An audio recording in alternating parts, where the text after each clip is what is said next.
Всех приветствую, меня зовут Сергей Малоземов, я рад начинать вот этот лекторий от проекта «Открой Моспром. Механизмы большого города».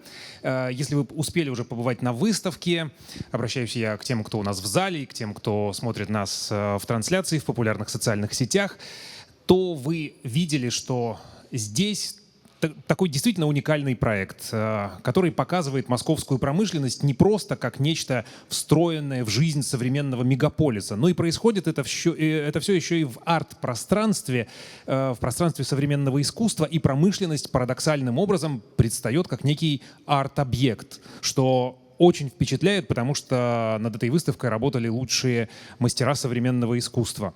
И у них получилось действительно круто. А что мне нравится, особенно в проекте «Открой Моспром», так это то, что вот даже меня, журналиста, который занимается научпопом, такой профессиональный воспеватель промышленности, он постоянно удивляет. Я, например, совершенно не знал, и позор мне, что в Москве уже давно есть действительно мирового уровня фабрика, которая поставляет буквально, известно на весь мир, поставляет аксессуары, одежду, обувь для танцев и балета. Эта фабрика называется «Гришко». И сегодня у нас в гостях в нашем лектории ее главный технолог Ирина Собакина. Ну и, конечно, человек, который все знает о том, зачем это шьется и делается. Легенда российского балета, ректор Академии русского балета имени Вагановой Николай Максимович Цискоридзе. Спасибо. Ну что, давайте начнем. Если вы смотрите нас в социальных сетях, то, пожалуйста, пишите ваши вопросы, будем задавать нашим героям. Николай, знакомы ли вы с продукцией фабрики «Гришко»? Конечно, знаком. Куда же теперь деться без Гришко в нашей стране, тем более, когда я являюсь все-таки руководителем учебного заведения, где даже школьная форма, мы дружим с Николаем Юрьевичем очень много лет, это не влияло на мою, как сказать, сценическую деятельность, потому что я, как известно, был премьером Большого театра, и у Большого театра свои мастерские, которые производили не только костюмы, но, естественно, и декорации, и балетную обувь. И несмотря на то, что у нас с Николаем Юрьевичем была всегда любовь, дружба и взаимопонимание, я туфлям Большого театра не изменил никогда, практически единственный до последнего дня, потому что вообще поменять обувь — это очень такая сложная, не только психологически, но и физическая боль на самом деле. Вот. Но когда я стал руководить учебным заведением, я стал обращать внимание, чем пользуются дети, что они покупают для занятий, чем они пользуются вообще в повседневной жизни. Конечно, я уже обратился целенаправленно к Николаю Юрьевичу, чтобы мы разработали, так как это российская компания, и это было все-таки время, когда я стал ректором, когда разные компании, производящих балетную одежду, их очень много в мире. Но так или иначе, все-таки фирма «Гришко» — это самая главная и самая большая фирма в нашей стране. И я просто счел правильным, чтобы именно русская компания могла делать что-либо целенаправленно конкретно для Академии. Мы создали линию школьной формы, которая существует вот уже 9-й год. Туфли, конечно, это полностью одежда вся, но туфли, конечно, подбирают все индивидуально. Я никогда не настаиваю, что вот покупайте туфли такой фирмы или такой фирмы. Я не очень советую девочкам покупать пуанты фирмы Гейнер только из-за того, что они внутри сделаны из такого материала, где не присутствуют естественные ингредиенты, и там начинает и кожа, и ногти, они гнить начинают, и это очень для здоровья опасно. И я не могу повлиять на то, что будет с ними после выпуска из школы, но я очень сильно преследую, чтобы они, любой фирмы, пожалуйста, не надо российской, покупайте иностранные. Этих фирм очень много, которые производят обувь, да? Но главное, чтобы они не портили здоровье в детстве. Потом уже, что они будут делать, все равно мне. Но школьная форма у нас сделана фирмой Гришко, она сделана очень качественно. Мало того, если мне что-то не нравится, а так как я сам преподаю, и я непосредственно общаюсь с детьми регулярно, то я звоню не технологам, я звоню лично Николаю Юрьевичу и сразу говорю: пожалуйста, значит, вот это плохо, это плохо, это плохо. Вызывайте своих мастеров и исправляйте что-нибудь. Вот. Но И вы бывали на производстве. я бывал на производстве, я бывал благодаря вашей вот этой программе «Моспром» в прошлом году. Но на самом деле я бывал на производстве очень много лет назад, когда эта фирма была еще очень-очень маленькая. Где-то недалеко, где-то вы в центре тогда были, когда не было, да, когда это не было еще вот такого большого завода. Я видел, как это делалось. Это было тогда очень забавно, потому что это было небольшое производство. Но когда я попал уже туда, где теперь это производится, конечно, я был немножко удивлен. Но что самое смешное, я еще был очень юным артистом. Я поехал в ЮАР, и там меня пригласили в магазин Гришко. Вы представляете, где ЮАР В ЮАР? находится? В ЮАР. Там только открывался этот магазин, вернее, он только открылся, и вот как раз приехали мы на гастроли. И поверить, что в ЮАР есть фирма Гришко, я тогда не мог. Это 90-е годы, это было в прошлом веке. Вот, представляете, эта фирма на самом деле, она представлена во всем мире, и это очень приятно, потому что действительно российская фирма, которая по-настоящему, ну не то что модна, а то, которая пользуется спросом действительно везде, где есть балет. А давайте посмотрим кадры с вашей экскурсии, которая была Пожалуйста. относительно недавно. Внимание на экран.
Это впечатляет. Аплодисменты, пожалуйста.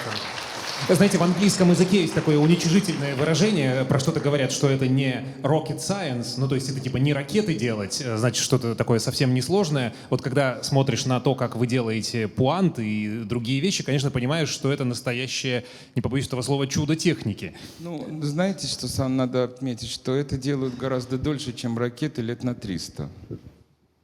Важное замечание. Ирина, Технология, в принципе, не менялась все эти годы. Ирина, вы много чего делаете, но пуанты — это ваш бестселлер, да? Безусловно. Пуанты, это такая продукция, которая отвечает вообще самым высочайшим стандартам качества. И это в первую очередь потому, что в основе производства пуантов лежит в основном ручной труд. Вот. И Николай Максимович, он может подтвердить, что в свое время мы ему делали пуанты, и колодка, да, его находится до сих пор у нас в компании, на которой выполняли ему заказ. А вот сейчас провокационный вопрос будет. Правильно ли в 21 веке, в веке технологий, искусственного интеллекта, блокчейна, сохранять ручное производство? А вы по-другому это не сделаете, потому что одно дело это массовое производство, да, но оно все равно делается для того, чтобы люди работали в этом, не просто ходили по прямой, да, потому что здесь все-таки движения очень много и очень важна эластичность, ну и так далее, и так далее. Там очень много деталей в этой обуви.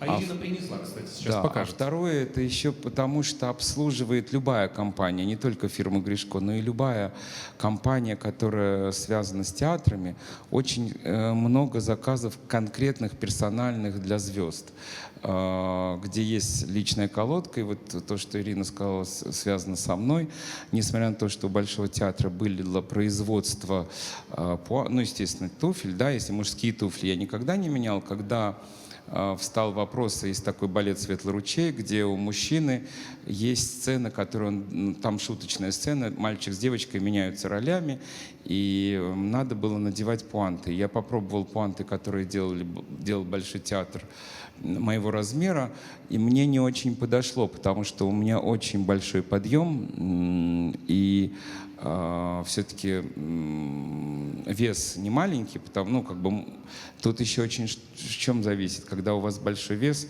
стелька, она ломается очень быстро. И вы же стоите на своих костях. Вот, я обратился тогда, я позвонил Николаю Ильичу, сказал, так-то и так-то, вы можете мне сделать, для меня лично, учитывая все мои особенности стопы, потому что это большая сцена, 20 минут вам надо выдержать в одной обуви. Вот. И тогда я поехал на производство, с меня снимали мерки, я говорил свои какие-то пожелания мастерам, где мне надо, чтобы было там пожестче, там, и так далее. Вот. И мне делали специально под меня. Но это я-то выходил не часто в этой обуви. А представляете, когда балерины, и очень часто им приходится за один спектакль несколько менять раз. Разбивается?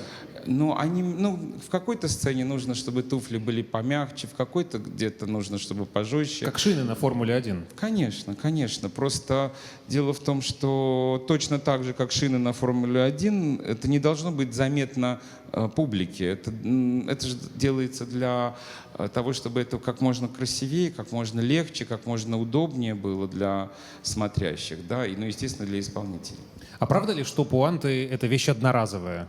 То есть на один спектакль. В те советские годы, и в 19 веке, естественно, конечно, они были одноразовые, причем, что они ломались очень сильно, потому что вот этот вот жесткий каркас, он делался тогда из мешковины, которая окуналась в специальный клей, которая клалась в специальные машины, где это затвердевалось. И, естественно, когда начинался процесс работы, каждый человек выделяет влагу, да, и влага вместе с этим клеем, она все равно размокала. Сейчас другая технология, появился каучук, появились другие материалы.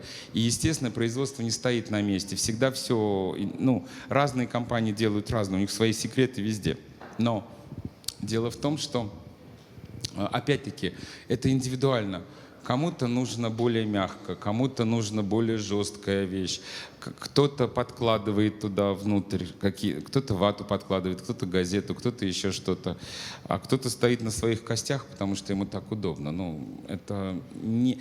Причем, что даже у одного педагога никогда не будет одинаково выученных учеников, потому что они все разные люди, им нужно по-разному. Я сейчас попрошу крупным планом для нашей трансляции показать все то богатство, которое принесла Ирина. Ирина, расскажите, что перед вами? Вот это составляющие пуантов, правильно? Да, наши пуанты состоят более чем из 50 деталей. Одни детали сшиваются, другие детали склеиваются, третьи детали промазываются клеем, и все это накладывается на специальную форму, и в результате получается вот такой красивый продукт. Возьмите в руки, покажите.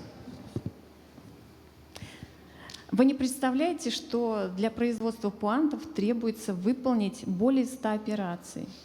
И каждая операция несет за собой определенный смысл. Да? Вот. И конечный продукт и его качество определяется тем, когда мастер надетый пуант на колодку ставит на пятак, и он стоит самостоятельно. Вот это самая высокая оценка качества нашей продукции.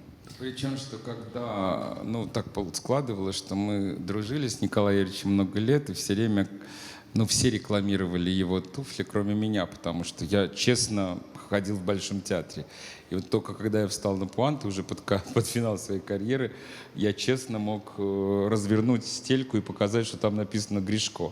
И в Нью-Йорке мы танцевали, там критики пришли за кулисы, достаточно такой немаленькой команды, и попросили меня на их глазах встать. Они не верили, что я ничего не подкладываю, потому что уж слишком было совершенно. Они говорили, у женщин нет типа таких ног, мол, докажите, что это вы ничего не подкладываете. Просто у меня были свои ноги, плюс еще хорошие туфли. Это вопрос, который интересует многих. Насколько они жесткие, эти пуанты? Вот вы назвали часть носовую, вот эту плоскую, словом «пятак». Да. Она твердая. Значит, чтобы вам было понятно. Стойте, вопрос зрителям в трансляцию. Как вы думаете, из чего это сделано? Пишите прямо сейчас. Из чего бы это ни было сделано, я почему вам говорю, у каждой Я буду читать балерины, ваши ответы. у каждой балерины в сумочке огромный молоток. Огромный молоток, которыми они разбивают туфли. И каждая делает это индивидуально, сообразно своим потребностям. То есть жестко не должно быть все-таки? Опять-таки, оно должно быть жесткое в определенных местах, а в определенных нет. Потому кому-то нужно сверху пожестче, снизу помягче, кому-то снизу помягче, сверху пожестче, кому-то с боков, чтобы было жестко и так далее. Каждый, вот такой молоток обычно, вот такой с таким набалдашником, и они, как они им пользуются, это страшно. Люди пишут, что пятак делается из дерева, кто-то пишет, что из металла даже. На самом деле, что это? На самом деле это многослойный, пятак это состоит из нескольких слоев материалов, которые пропитаны специальным клеем.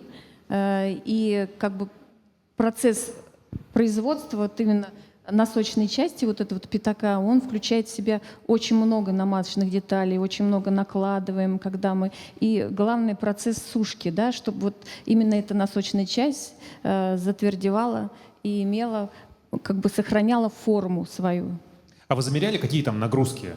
Вы знаете, мы говорим про пятак, да, вот у него площадь вообще где-то 3 квадратных сантиметра, и вы представляете, какая нагрузка несется, да, на этот пятак.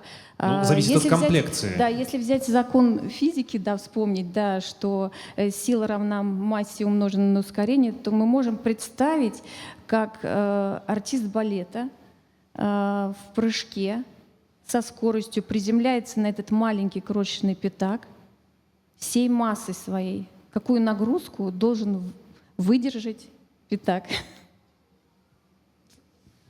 В среднем балерина весит 55 килограмм. Я хороший вариант беру. В очень хорошем 52. Я так понимаю, что вот исходя из этой формулы существует соблазн сделать пятак побольше. Идиотки делают так, конечно. Почему идиотки? Потому что потому не что это эстетично. легче. Но не эстетично, Это да. не эстетично. Я называю это свиные рыльца. Потому что если мы посмотрим на великих артистов, то там всегда пятачок очень небольшой.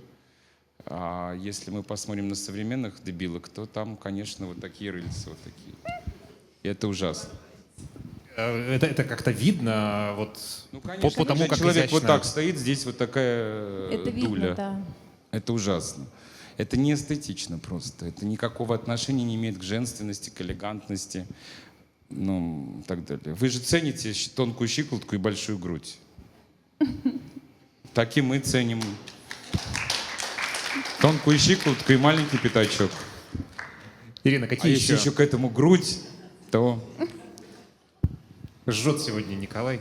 Да не жжет, я говорю правду. Я никогда не скрываю. Я всю жизнь говорю то, что есть... Понимаете, нет ничего прекраснее, мне кажется, в современном мире, в силиконовом мире, в интернетном мире, когда есть что-то естественное, натуральное и очень красивое. Нас смотрят в ТикТоке, осторожнее. Пожалуйста, смотрите. Мои вкусы все равно никогда не изменятся, и взгляды на прекрасное тоже. Ирина, какие еще есть критерии хороших пуантов? Вот маленький носок, вот этот пятак, что еще? И как это достигается? Нам хочется повосхищаться тем, как у вас все устроено.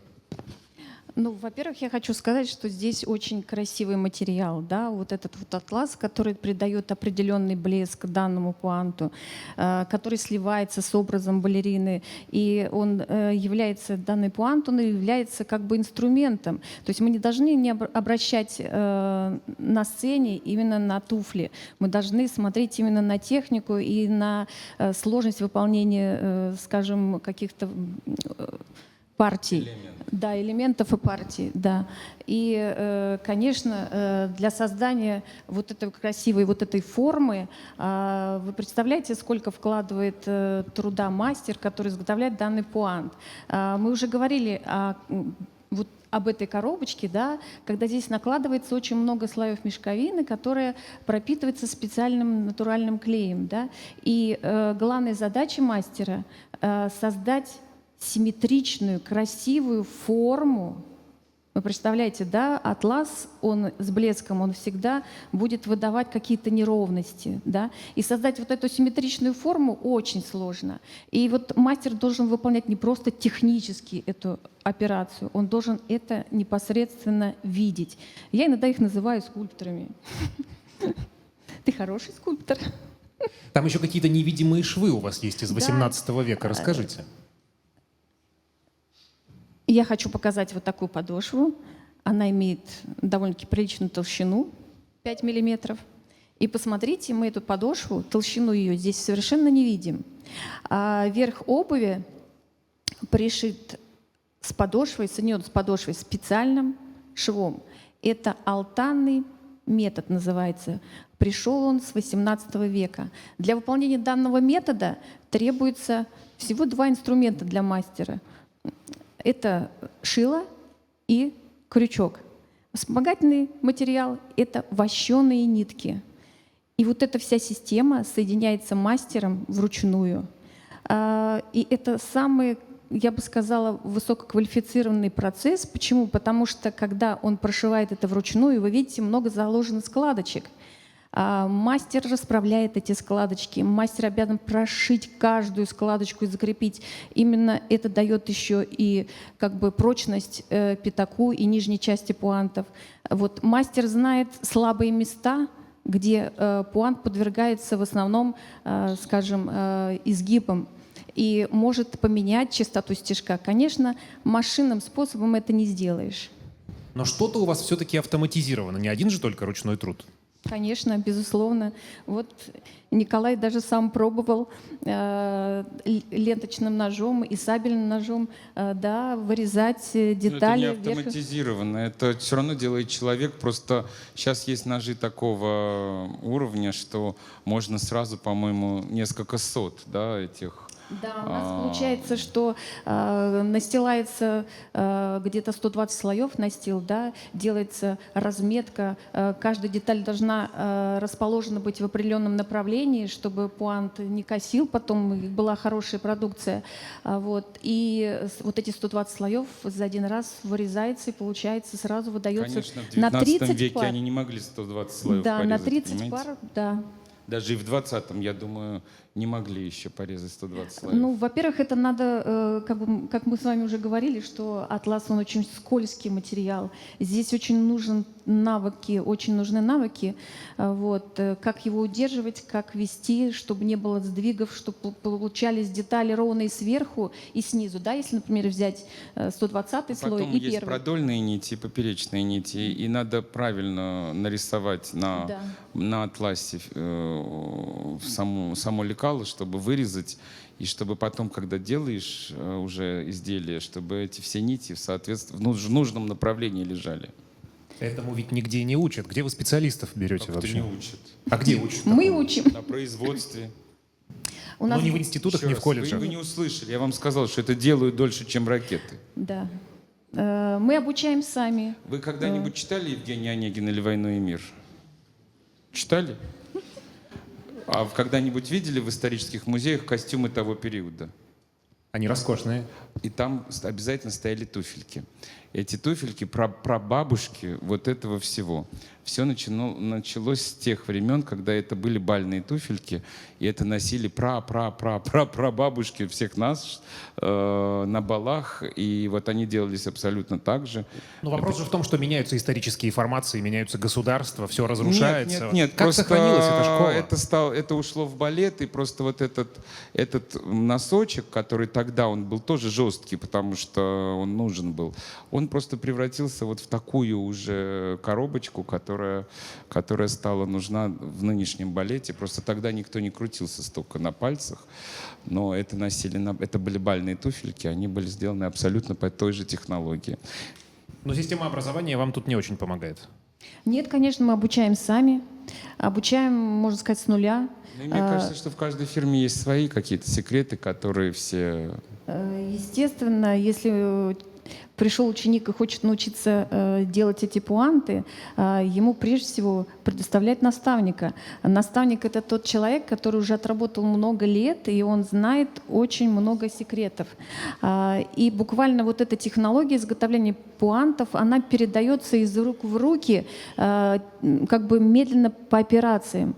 И мы обучаем где-то в течение 3 месяцев для того, чтобы человек приобрел навыки, как бы запомнил эту технологию, и именно на одном виде продукции, только на одной модели. Даже когда меняется мастер, несмотря на то, что может остаться та же колодка, человек, который носит эту обувь, он заметит.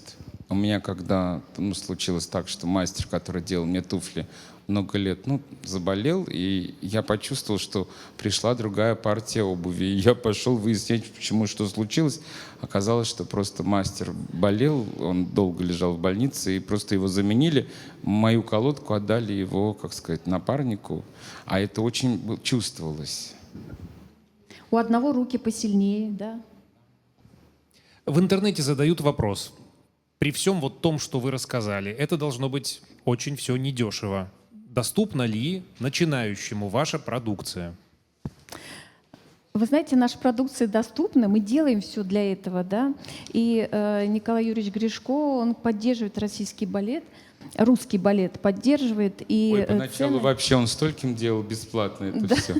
И цены на российском рынке, они значительно ниже, чем за рубежом. По поводу зарубежа давайте подробнее. Какова география? Сколько там стран сейчас?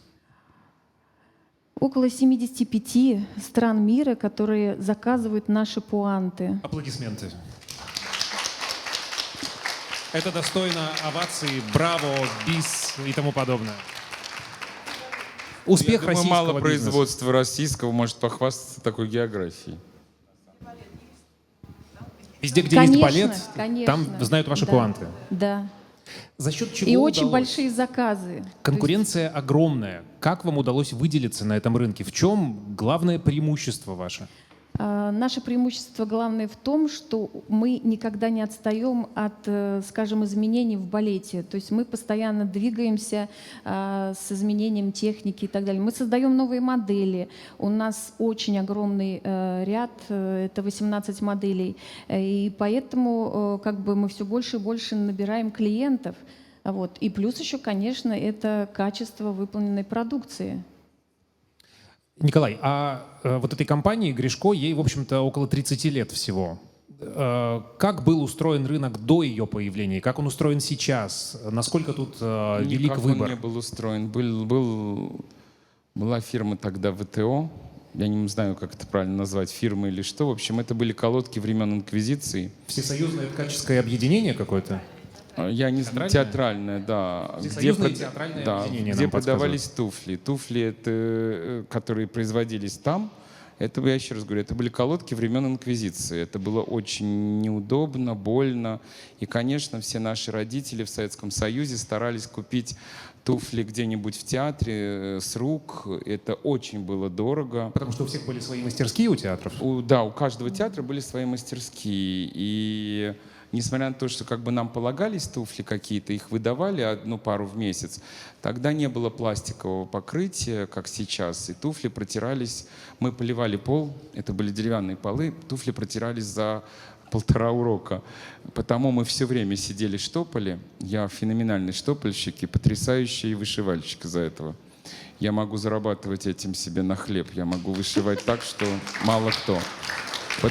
Да, и, наверное, все, кто учился со мной рядом в те годы, потому что мы все время, любую свободную минуту мы штопали, потому что туфли стоили колоссальных денег.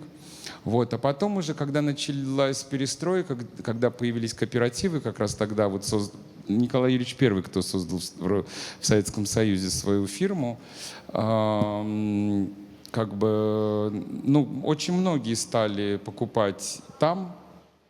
Просто я к этому моменту, мне уже было 17-18, я уже очень был привыкший к колодке вот Большого театра, и я до 40 лет, пока я танцевал, я никогда не смог поменять, ну, мне сразу сводило стопы. Ну, вот такая привычка была. Это очень индивидуально, и, ну, как бы уже, просто когда я пришел в театр, да, у меня этих туфель, я до сих пор их раздаю, у меня везде они запиханы, на черный день они лежали везде. Вот так было всегда. Но сейчас-то выбор гигантский, масса Сейчас производителей. опять-таки, ходят дети, выбирают с родителями. Я, конечно, когда вот мои ученики выбирают,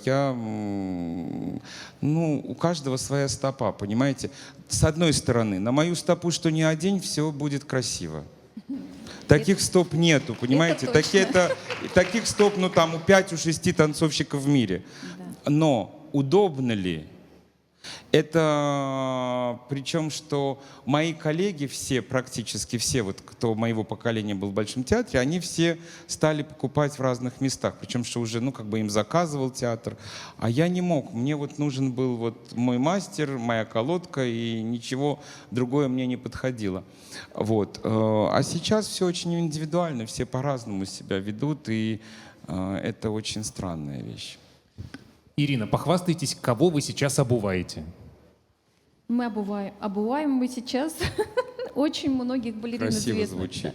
Я старался. Обуваем, да.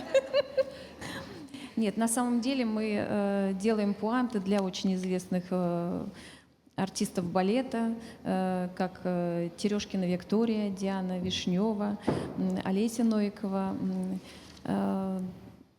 Анна Тихомирова. Список у нас очень огромный вообще. И даже Майя Плесецкая носила пуанты Гришко. Вот это уровень. Да. Вопрос из интернета.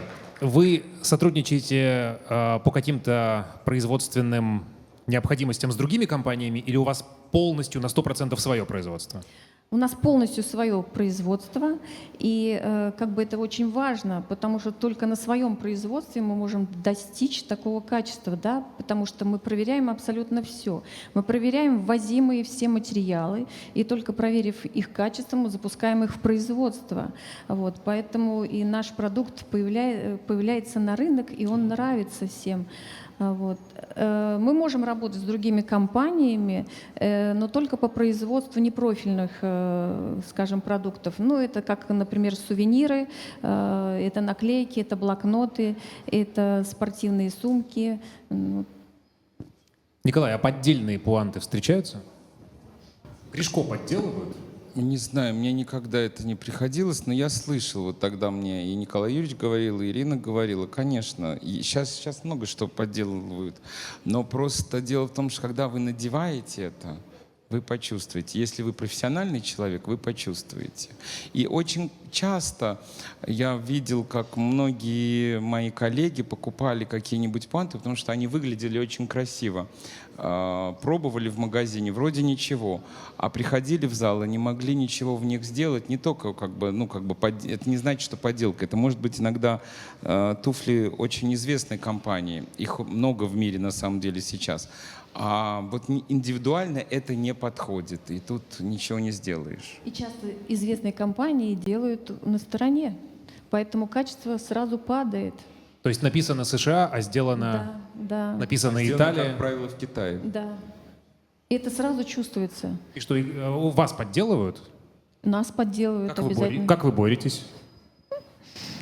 Как мы У боремся? вас там есть какие-то индивидуальные номера, по-моему, паспорта? Обязательно. У нас есть шифр-код на наших пуантах, где четко... Вот там, кстати, можно показать это, да? Где-то на заднике, да? Там внутри номер есть, да. Есть у нас шифр кодов. Здесь конкретно прописано число, год. Здесь прописана модель, ее жесткость.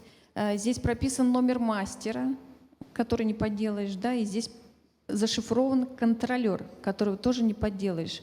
Поэтому мы всегда свои пуанты узнаем. Еще ходит такая шутка, что у вас настолько натуральные материалы, что пуанты Гришко можно съесть без вреда для здоровья. Кто эту шутку придумал, во-первых? Но об этом всегда говорил Николай Юрьевич. Он очень всегда гордился тем, что наши пуанты изготавливаются только из натуральных материалов. И, скажем, мы имеем свой цех, клееварочный цех, который варит клей. И клей состоит только из натуральных ингредиентов. Там мука, кукурузный декстрин. Просто если вспомнить трагические страницы нашей истории, к сожалению, когда был голод, очень большой клей употребляли вместо еды. И вот этот клей, этот рецепт, он не изменился за эти годы. Я еще раз вам говорю, мы делаем туфли дольше, чем ракеты. И все эти ингредиенты натуральные, и, их можно употреблять в пищу. Лучше не надо, конечно. И дай бог, чтобы никогда эти времена не настали, но такая страница в нашей истории существует. Но самое главное, да, чтобы сохранить свойства натурального клея, как мы говорили, что уже этот клей промазываются вот эти детали, они тоже должны быть натуральными. И вот мы видим вот эти вот материалы из растительных волокон, лен, джут. Называется мешковина. И джут, да, называется в нашем мешковина, но при этом это растительные волокна. И то, что я вам сказал, что это должно все дышать, да, потому да. что соприкосновение с влагой, выделяемой человеческим организмом, лучше, чтобы это дышало. Если не дышит, это начинается гниение и приносит большой вред здоровью человека. Нагрузки же, в общем, вполне олимпийские у вас. Что вы, олимпийцам не снились эти нагрузки, потому что у них Олимпиада один раз, самое большее 3 раза в жизни, а у нас она непрерывно всю жизнь. Давайте еще какие-нибудь секреты пуантов. Правда ли там нет правого и левого? Чего? Право и лево. Право и лево, правда ли? В первый день. Да. Потом разнашивается. До того, как вы не надели первый раз. А как надели, уже все, есть и правое, и левое. То есть они приформовываются к стопе, да, и становятся более удобными, более уютными. Давайте будем обобщать. Можно ли назвать то, что вы делаете, индустрией? Как вы сами считаете? Безусловно. Безусловно, потому что это эксклюзивный продукт, и я бы сказала, это частичка яркой индустрии, потому что чтобы изобрести один пуант, здесь вкладывается труд многих-многих людей. Индустрией можно назвать, скажем, и наше трикотажное производство. И я бы сказала, что это больше относится к индустрии моды. Сейчас мы выпускаем более 4 инновационных коллекций леотардов, купальников, и все они очень сильно отличаются друг от друга и цветовой гаммой, и конструктивным решением, и применением множества материалов в одном изделии. А что говорить о трикотажном полотне скажем, с дизайном, с рисунком, который делают наши же мастера на производстве. Вот. Это великого стоит. И Поэтому получается, что театр начинается с вешалки, а балет начинается с промышленности. с промышленности, да. Николай? Ну, к сожалению, да. Всегда он начинался с промышленности, потому что для того, чтобы занавес открылся и люди получили удовольствие, огромное производство и по производству костюмов, и по производству декораций, и по производству всего того, что должно быть в сценическом пространстве, конечно, с производства. Просто об этом никогда не задумывались, но вот видите, раз существует такая программа, которая приоткрывает завесу тайн производства, ну, если это востребовано, ведь много лет это не показывали, потому что считалось, ну, подумаешь, тыльная сторона, она не должна видна быть зрителю, вот и все. Ирина, вопросы из интернета к вам. Сложно ли выживать такому предприятию, как ваше, на современном рынке? Как на вас пандемия, вот в частности, отразилась, когда никто не танцевал толком? Вы знаете, нам удалось резко перепрофилироваться, и мы выпускали во время пандемии маски и бахилы. И как бы нас это здорово поддержало. А вообще вот бывают периоды, когда сезон мы называем, и очень много заказов, когда происходит небольшое затишье, но благодаря такой большой географии, 75 стран мира, сезон у всех начинается немножко по-разному, со сдвигом. Поэтому мы обеспечены всегда заказами. Есть ли у компании планы по расширению? Безусловно, у компании есть планы по расширению, потому что наш продукт востребованный, как бы очень много заказов, и, конечно же, каждый заказчик хочет получить быстрее свой продукт. Вот, поэтому у нас есть план на расширение, и как бы мы сейчас можем даже конкретно сказать, что мы ожидаем и швей, и мастеров, и кто хочет прикоснуться хотя бы как бы кусочку искусства и хочет научиться сделать пуанты, мы приглашаем всех к нам в компанию Корешко. А есть у нас в зале вопросы какие-нибудь содержательные по тому, о чем мы говорили? Есть еще один микрофон или мне мой подать? Давайте я свой отдам пока. Здравствуйте. Может быть, не очень содержательный вопрос, но скажите, пожалуйста, а какая самая маленькая пара у вас была по размеру и самая большая? Вы знаете, самая маленькая была парочка, это 0,5 размер. Это где-то на 4 года ребенку. Ну, да. Не надо, мамы, не надо до 10 лет ставить детей на пуанты. Услышьте уже, пожалуйста. Вредно? А сейчас вот самая большая парочка, сейчас вот мы на самом деле говорим о новых моделях, мы делаем уже 11-13 размер, но это уже конкретно мужской балет, это Соединенные Штаты Америки. Да, то есть вот огромные У меня нет такой большой ноги, у меня ножка элегантная. Everything is bigger and better in America, you know. Вот, для того, чтобы сравнить, я вот просто четко помню задание техническое, да, для николаевца скорее. Вот конкретно 7 размер. Вот и сравните. 7 размер и 13. Это в 2 раза больше. Фантастика. Еще, если кто-то хочет что-то спросить, давайте... Микрофон подадите, да? Спасибо.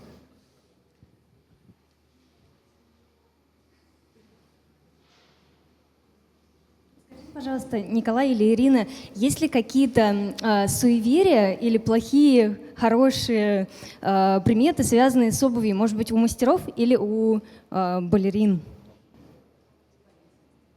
Что-то подложить под обувь или вложить там монетку? Что-то есть такое интересное? Крестик ручкой нарисовать. Да, там отметить инициалы или что-то. Ну, вы знаете, у нас... Вы знаете, у нас иногда приходят ученицы с обувью своих педагогов. Вот это очень важно. Они говорят, что педагог сказал, что в этой паре как бы я выгляжу просто идеально, и выполняю все движения идеально. И наша задача, да, как бы осуществить и повторить эту пару для учащихся, и как бы это является как бы толчком для развития Есть такие дает. чеканатые педагоги, которые в это верят. Ну, главное, просто суеверие, не то, что суеверие, туфли балетные не кладутся на пол, Да, есть куда? такое. Только они на стол? всегда лежат на столе. И никогда приличный артист балета не положит их на пол. Никогда. А в чем тут как бы вот... Ну, просто потому что это средство, это твой хлеб. А в хлеб не плюют. Это первое. А второе, конечно, вот была реплика из зала, чтобы не насыпали туда стекло, конечно, туфли не оставляют без присмотра. Вы оставили свои туфли без присмотра, вам обязательно, ну, серьезным артистам, я не говорю про артистов кардебалета и всякую шушеру, хотя там тоже свои бои есть. Их не оставляют без присмотра, это очень опасно и можно очень сильно пострадать. Добрые люди всегда что-нибудь сделают с этими туфлями, чтобы вам доставить как можно больше хлопот во время выступления. Ну, а остальное это все индивидуально. Каждый по-своему с этими туфлями уже, ну, обращается, и это очень индивидуально. Но у каждого артиста есть обязательная история в жизни, как по недосмотру ему сделали гадость с обувью. И это, еще раз говорю, я говорю про серьезных артистов, не про шушеру. Вот, так что это, к сожалению, так. И вот мы очень часто проводим экскурсии для учащихся, да, для детей, для того, чтобы они поняли, как изготовляются вообще эти пуанты, какой труд колоссальный. Для этот. балетных? Конечно, да. Ну, Какой-то колоссальный труд когда для того, чтобы человек- они берегли эту свою обувь, Когда да, человек и ценили. серьезно учится, когда это профессия, да. Ну вот я пример вам приведу.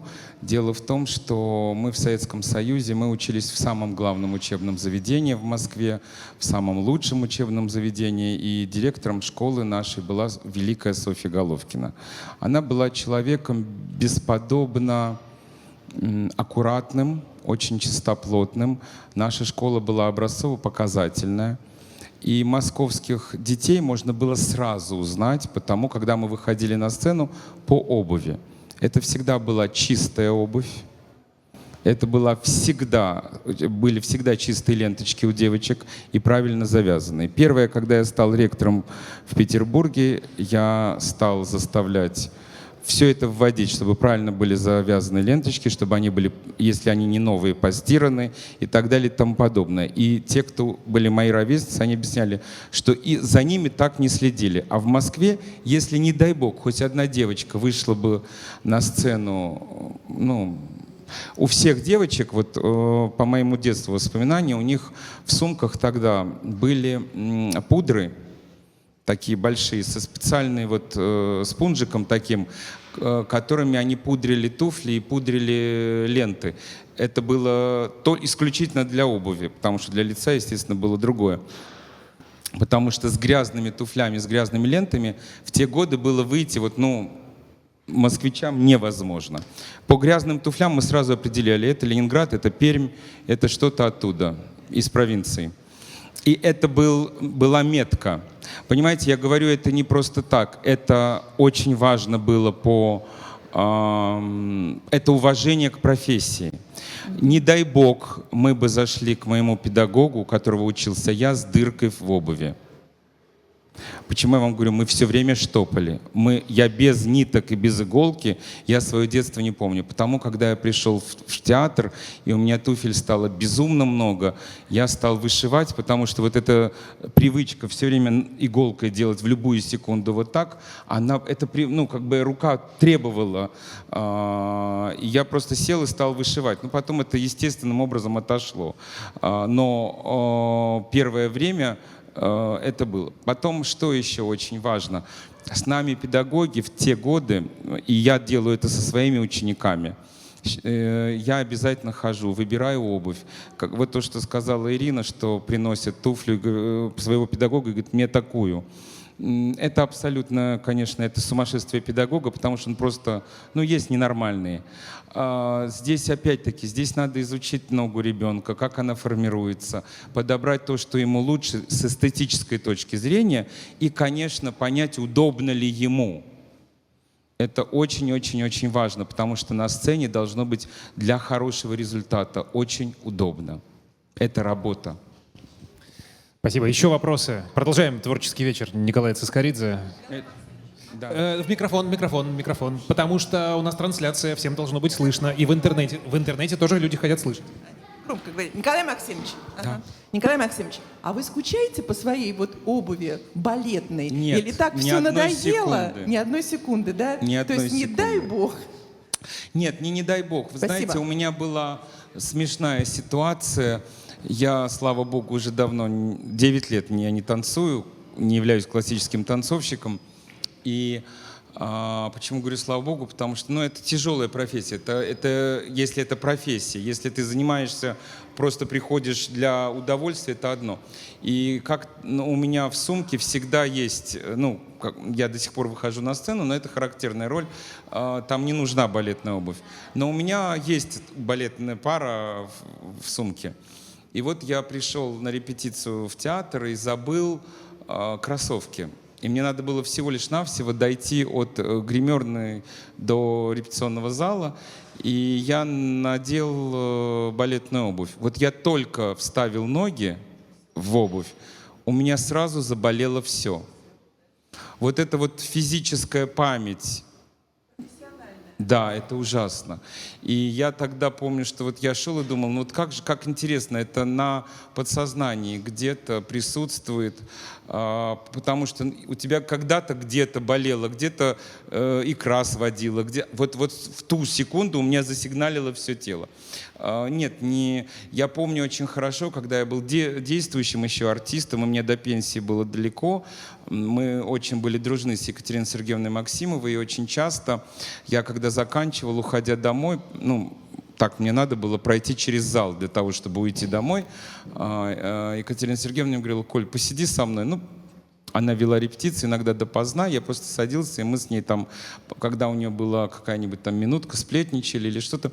И я очень часто ловил ее взгляд, как она смотрела на своих учениц, которые надевали обувь, там перевязывали ленточки. И каждый раз Катя на меня, видя, что я на это обращаю внимание, говорила: слава Богу, что не я. Нету ни у кого человека, того, который прошел этот путь серьезно, на большом уровне, никогда не будет ностальгии, ни в коем случае. Как бы дембель? Дембель, такое ощущение. Наверное. Не знаю, я не служил в армии, не могу вам сказать. Но, поверьте, моя карьера сложнее была армии. Наверное, там 2 года я отмучился, а здесь все-таки 30 лет. Еще пару вопросов успеем задать. Пожалуйста. Вопрос такой. Сейчас набирает популярность такое явление, как любительский непрофессиональный балет. У меня 2 вопроса в связи с этим. Николай, как вы относитесь к такому явлению? И, Ирина, подскажите, есть ли в вашем производстве линия пуант, которая как раз для неподготовленной, но уже сформированной стопы? Спасибо. Безусловно, у нас есть такая линейка с мягкой стелечкой, которая называется Flex. И эта Flex введена в разные фасоны колодок. То есть вы можете подобрать, прийти в салон, и специально обученный специалист-фитер поможет вам подобрать, сначала выбрать нужную колодку, форму вашей носочки, чтобы форма вашей стопы хорошо умещалась там. Потом выберет правильно вам размер, полноту и, конечно же, стелечка Flex, и вы элементарно встанете на пуанты. На 3D-сканеры пока не перешли? Пока нет. Но думаю. Все, что приносит человеку радость и удовольствие, я считаю, что это прекрасно. И я знаю очень много людей, у меня даже, я дружу с некоторыми очень взрослыми дамами, которые ходят в специальные залы, занимаются, у них есть там свои концерты, и каждый раз я от них слышу, я как-то сказал: давайте я приду как-нибудь, просто мне сказали: ни в коем случае. Вот. Но и, по-моему, раза 2 я, по-моему, даже давал какой-то такой урок по доброте душевной. Меня просили мои коллеги, но это еще когда я танцевал. меня все время удивляют эти люди, потому что это очень непростое занятие, это очень большая нагрузка. Первый раз я с таким столкнулся, мне было лет 18-19, я был в Нью-Йорке, я шел по Бродвею, и было лето, и открыты были окна, я услышал звуки, явно понял, что какой-то балетный класс где-то. Я стал присматриваться и увидел, понял, что вот из этого окна несутся эти звуки. Я нашел подъезд, поднялся на этот этаж, это был 3-й этаж, была там огромная студия, и то, что я увидел, я не мог поверить своим глазам. Там стояло огромное количество людей с улицы, просто с улицы, и среди них было несколько профессионалов, которые делали урок. Я тогда первый раз в жизни с этим столкнулся, что там в Америке есть места, где за $11,5, тогда это стоило столько, можно было прийти, заплатить $11,5 и брать урок, как бы. Если переводить дословно с английского, у них называется это «брать класс». И потом я выяснил, что это гигантская разветвленная сеть. Только в одном Нью-Йорке такого тысячи. И я стал интересоваться, а почему? Дело в том, что, и это уже давно известно, что это самое-самое-самое полезное, что существует для человеческого организма. Если вы этим занимаетесь не так, вот как мы, артисты балета, там, выворачивая чрезмерно ноги, задирая, там, растягиваясь, если этот класс, этот комплекс упражнений делают просто люди, это очень полезно оказывается для здоровья. Тогда было это начало 90-х, то, что я вам рассказываю. Я был очень потрясен. И это целое медицинское исследование было, потому что эта система, она создавалась не один век, она создавалась очень гармонично. И в нашем балетном уроке, оказывается, задействованы все органы человеческие, внутренние, плюс еще и все мышцы.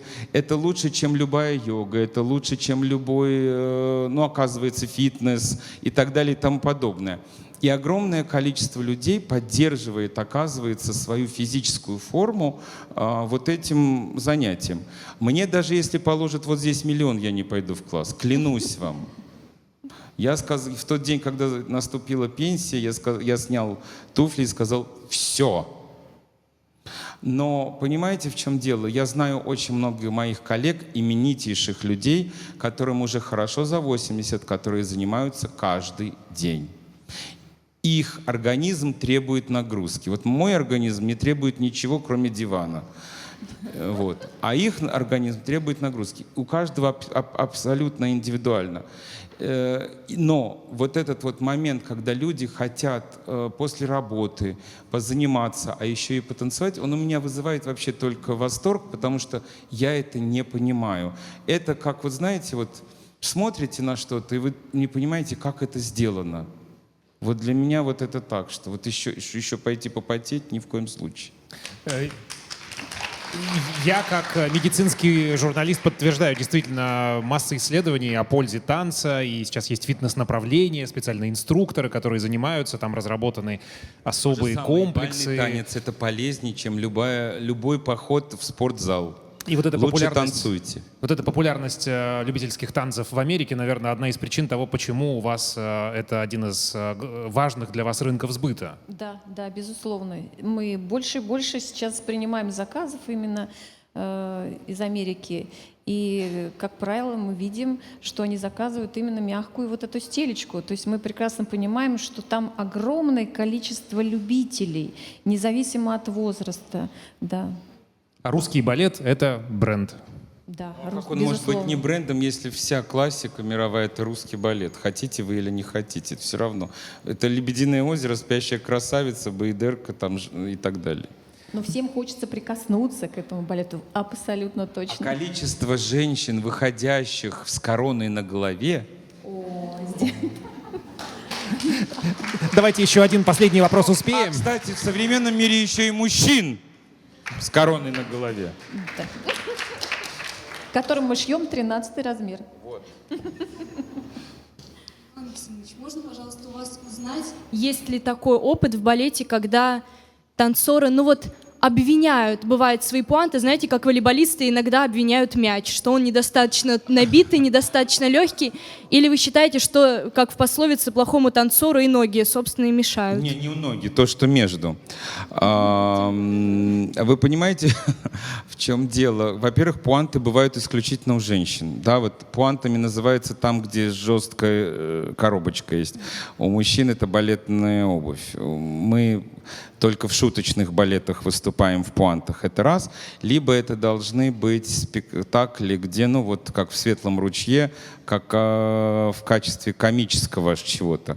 Другое дело, что на Западе и у нас даже в России существовал мужской балет, да, где мужчины, а сейчас, как вы понимаете, с нынешней тенденцией, когда любой человек может сказать, что он чувствует себя и женщиной, и мужчиной, и третьим лицом, сейчас стало очень много всего непонятного.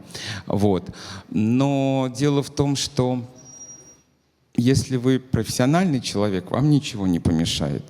Конечно, во время выступления абсолютно вам может помешать любая вещь. И обувь, и покрытие, и неправильный свет, и темп, который задает дирижер, ну и так далее. И ваш партнер по сцене, все что угодно. Другое дело, если вы профессиональный человек, вы вырулите. Если вы не профессиональный, вы окажетесь мордой в пол. Обвинять бесполезно, да. Просто та система образования, в которой рос я, открыть рот и сказать, что это пол виноват или это туфель виноват, это значит было лететь из окна, как фанера над Парижем, очень долго. Вот. У нас такое нельзя было просто произнести. Вот. А своим детям я все время объясняю. Я принимаю только одну отговорку. Внезапная ампутация головы. Все остальное не понимаю. Спасибо. Спасибо вам большое. Ирина Собакина, главный технолог фабрики «Гришко», и Николай Цискоридзе, ректор Академии русского балета имени Вагановой. Спасибо за этот увлекательный, познавательный рассказ, который открыл нам, что, оказывается, там, где мы ходим, вот буквально каждый день, где-то рядом с переулками Тверской, ваше производство, в Лефортово, мы ходим и даже не подозреваем, что, оказывается, есть вот такое в московской промышленности тоже. Удачи вам в вашем непростом деле. Спасибо. И я приглашаю всех еще раз посетить выставку, на территории которой мы сейчас находимся. «Открой Моспром. Механизмы большого города». Можно зарегистрироваться заранее. Обязательно нужно зарегистрироваться заранее на сайте «Открой Моспром». И здесь действительно много интересного. Кроме того, тут происходят лекции, встречи, дискуссии, расписание которых вы тоже найдете на сайте «Открой Моспром». Встретимся скоро. Счастливо. Спасибо.